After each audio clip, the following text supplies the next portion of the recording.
They say some moments change your entire life in a heartbeat. For Ryan Bennett, that moment came when the small silver bell above the cafe door chimed, a sound so ordinary, yet it cracked open a past he thought he'd buried forever. But before we dive in, if you believe love always finds its way home, then don't forget to like this video, share it with someone who believes in second chances, and subscribe for more stories that touch the heart. Now, let's begin. The cafe smelled like freshly baked cinnamon rolls and roasted coffee beans, the kind of comforting scent that wrapped around you like a warm hug. The place was called Luna's Corner, tucked on a quiet street lined with maple trees. The name itself carried a memory, one Ryan didn't know would hit him like a storm that day that he stepped inside, dressed in a charcoal suit, his watch glinting under the golden morning light. To everyone else, he was the picture of success, CEO of one of New York's fastest-growing tech companies, the man whose decisions moved millions. But deep down, behind the calm face and confident stride, lived a man who had lost something more valuable than all his success combined. That something was her. Luna Carter. 5 years ago, she was his entire world. His college sweetheart. The girl who believed in him before the world did. She used to make him laugh at the simplest things, used to remind him that life wasn't about winning, it was about feeling. But when his ambition outgrew his patience, and his company began to take off, he started choosing meetings over moments, deadlines over dinners, money over love, until one night, after yet another fight, Luna walked away, and this time, she didn't come back. Now, years later, he wasn't sure what brought him into that little cafe. Maybe it was fate. Maybe it was guilt. Or maybe it was the universe finally deciding it was time to make things right. That he looked around, the place was simple, but full of life. A few customers sat near the window, and behind the counter stood a woman with her back turned, her dark hair tied in a loose bun.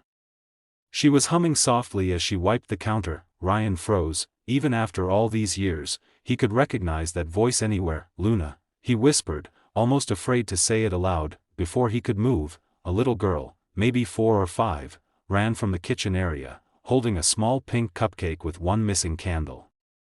Her hair was soft and chestnut brown, her eyes bright and curious. She looked just like, no. It couldn't be. The girl stopped a few feet away, looked up at him, and said in the most innocent voice, "Daddy?" The word hit him harder than any boardroom defeat, harder than any failure he'd ever faced. The cafe went silent. Luna turned, her eyes widening as she saw who stood there. Ryan. She breathed, her face, older, wiser, but still heartbreakingly beautiful, flashed with shock, anger, and something else, pain that never really healed. Ryan's lips trembled. "Luna, is she?" "Yes," she interrupted sharply, her voice shaking. "She's your daughter." The little girl, unaware of the tension, smiled and proudly held up her cupcake. "Mommy said Daddy used to love pink cupcakes." Tears stung Ryan's eyes. He crouched down, trying to smile through the ache. "She's right," he whispered. "I still do." For a moment, time seemed to freeze, the world outside faded, leaving only the three of them in a bubble of raw emotion and unfinished stories. Later, when the cafe closed for the evening, Luna and Ryan sat across from each other in the same corner booth they used to share in college. The silence between them was heavy with all the words they never said. "Why now, Ryan?" she asked quietly. "Why come back after all this time?" He sighed, his voice breaking. "Because I realized that success means nothing when you have no one to share it with. I thought I needed to build an empire before I could come back to you, but all I did was build walls around myself." Luna looked down, fidgeting with her apron string. "You left when I needed you most. I was scared. Alone. And then she came along, she was my reason to keep going." Ryan's eyes softened as he looked at their daughter, asleep on the couch with her cupcake still in hand. "She's perfect," he murmured. "Just like you." For a long while, neither spoke.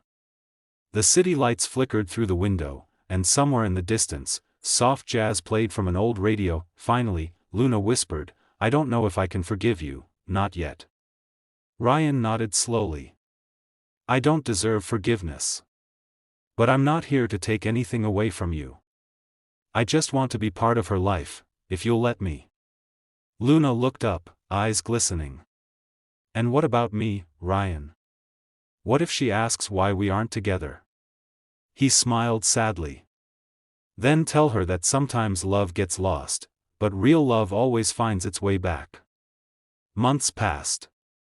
Ryan became a constant in little Emily's life: school recitals, park days, bedtime stories. Luna watched from a distance at first, afraid to hope.